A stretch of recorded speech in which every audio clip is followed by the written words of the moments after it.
खण वाह यार ला ला तंग की दिखड़ी। अस्सलाम वालेकुम दोस्तों, मैं मोहम्मद इमरान तुसाने ते मेरा यूट्यूब चैनल सरेक की बॉय। आज संगाल केड़े मौजूद करसूं।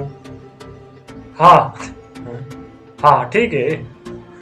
आज सही मौजूद गाल करसूं के जरा चोलिस्तान दा माहौल होंदे, चोलिस्तान दा निज़ाम होंदे, यानी कल्चर होंदे जरा सरेकियां दा वो आसान है शहरों वास्ते या मुश्किल है। सारा जड़ा रोही चोलिस्तान दा यानी कि सरेकियां दा निज़ाम जड़ा माहौल होंदे इत गर्मी ज़्यादा पौंदी है। इत्थां बाकी आवाम जी मुश्किल तो मुश्किल तरीन वक्त नहीं रह सकती, यानी कि जिमें हुण गर्मी पौंदी पई फुल गर्मी पौंदी पई, लाइट भी आंदी है तो वेंदी पई गर्मी जो थई। इत्थां यानी कि बाहर दा बंदा मुश्किल रह सकदे।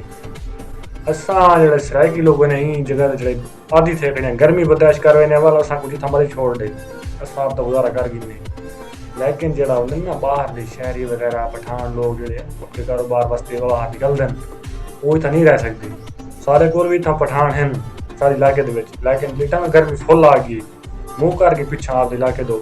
बाकी तुसां सुनाओ कित्थां कित्थां गर्मी पौंदी पई, जित्थां जित्थां गर्मी पौंदी पई यार कमेंट कीता करो यार, साडी हौसला अफजाई थी तुहाडे कमेंट नाल।